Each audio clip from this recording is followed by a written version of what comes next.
Ассаламу алейкум, құрметті көрермендер, сіздермен бірге Зако KZ арнасы. Бүгінгі видео сіздерден кешірім сұраймын. Каналда көріп тұрғандарыңыздай достар, бір апта бойы видео шыққан жоқ. Оның өз себептері бар достар. Біріншіден менің қолым босамай кетті, екіншіден менде идея болған жоқ.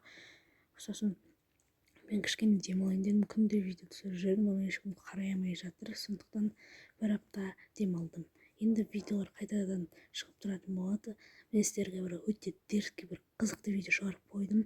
Видео салынады, сіздердің көңілдеріңізден 100%-ға шығатынына сенімдімін. Ол үшін достар, біз түсіп кеткен активімізді көтеруіміз керек. Яғни біздің каналымызда активіміз түсіп кетті.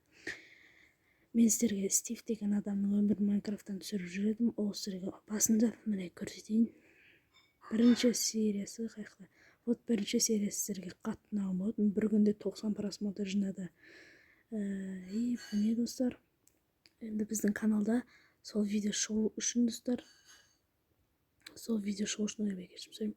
сіздер менің каналымда 230 подписчикке жеткізсеңіздер, және де осы видеода 25 немесе 30-ға дейін лайк жиналса, сол видео бірден шығатын болады.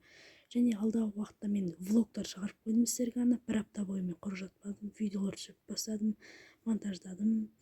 Және де достар, менің каналымда шапка неғып қоймайсың деген жандарға айтарым. Менде шапка қойылмай тұр, дұрыс болмай тұр канал, сондықтан ренжімеңіздер, шапка қоймай жатырмын. Влогтар шығады, қызықты ойындардан видео шығатын болады. Кино шайынып тұр, бұл Стивтің өмірі емес. Стивтің өмірі уже бітті, бұл шықпайды енді. Бірақ бір зат шығарылды, бір видеомыз кино болды, бірақ ол кино қызықты болайын деп тұр. Сондықтан каналға подписаться етіңіздер. Астына тұрған подписаться батырмасын бір басып подписка жасаңыздар. Қазақ ютубын бірге дамытайық. Қазақ ютубы дамымаған, қазақ ютубын дамытып лайк басыңыздар. Бір апта бойы видео шықпағанына кешірім сұраймын. Алдағы уақыттарда влогтар, қызықты видеолар, кинолар шығып бастайтын болады. Сәттілік. Давайте 30 лайкқа дейін апарып арнаға жазылып тастайық достар. Давайте.